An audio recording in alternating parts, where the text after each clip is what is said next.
See, what is my question? The main question is about Make in India.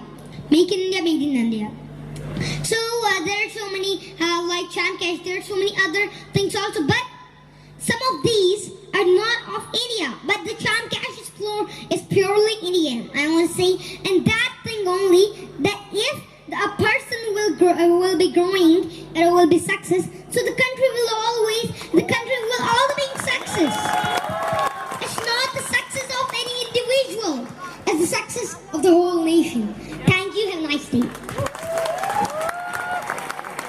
देखा, आज हमें ये भारतीय होने पे गर्व होता है कि हमारे भारत में ऐसे बच्चे हैं जो पूरी दुनिया के लिए काफी है, और हमें चैन का इसमें ये गर्व होता है कि हमें ऐसे ऐसे परिचय मिलते हैं। तो जोरदार तालियों से हम सबसे पहले हमारे गूगल का स्वागत करेंगे और आपसे जानना चाहते हैं कि आपने क्या क्या समझा।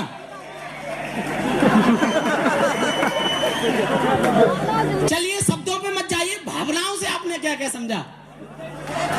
जय चैनकाश। चलिए, आज ये गूगल बाप पूरी दुनिया को बताने के लिए काफी है, जिन्होंने अपनी भाषा में ये बताया, यानी कि इंग्लिश में, कि चैनकाश किस प्रकार से लोग को रोजगार, सिक्योरिटी, जॉब पूरी दुनिया में आसानी से दे सकता है। और ये ऐसा नहीं कोई रटाया हुआ था, क्यों जानते, रटने में भी हम लोगों को दिक्कत आ सकती है नहीं? क्या आपको बोलते समय ऐसा लग रहा था कि ये रटा हुआ है? बिल्कुल नहीं। तो साथियों,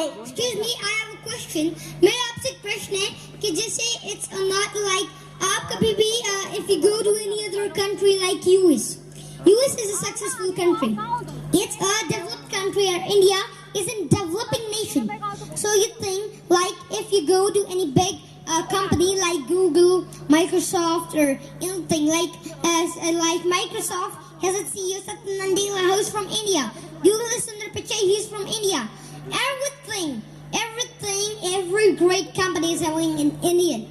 That is the matter, like Indian. So, like Indian prodigies are going to abroad. But if you, जैसे जो इंडिया की प्रतिभागित Indian prodigies are going, वो foreign में जा रही है, but in the Chamcash वो अपने ही देश में रह के अपने ही देश को सक्सेसफुल बना सकते हैं। और देखिए, जैसे कई लोग बोलते हैं कि इंडिया के जो prodigies होती हैं, they go to foreign because वे पलायन करते हैं, because there is not any job, और यहाँ कुछ इतना अच्छा नहीं है। But what is like you are going to Chamcash, जैसे इंडिया के लोग वहाँ जाते हैं, तो इसको वर्ल्ड के लोग, इसको दूसरे देश के लोग या अपने इंडिया में यूज करेंगे, क्योंकि इससे इंडिया ग्रोथ कर सकते हैं। This time India can become digital and India can become the super power and the number 1 in the world. तो ये हमें मैसेज मिला कि आज दुनिया की बड़ी कंपनियां जिस प्रकार से इंडियन है, ठीक है, तो उसी हिसाब से आज चैमकाश इंडियन है, लेकिन पूरी दुनिया में आज अपना परचम लहरा रहा है। अब मैं आगे महेश सर को बुलाना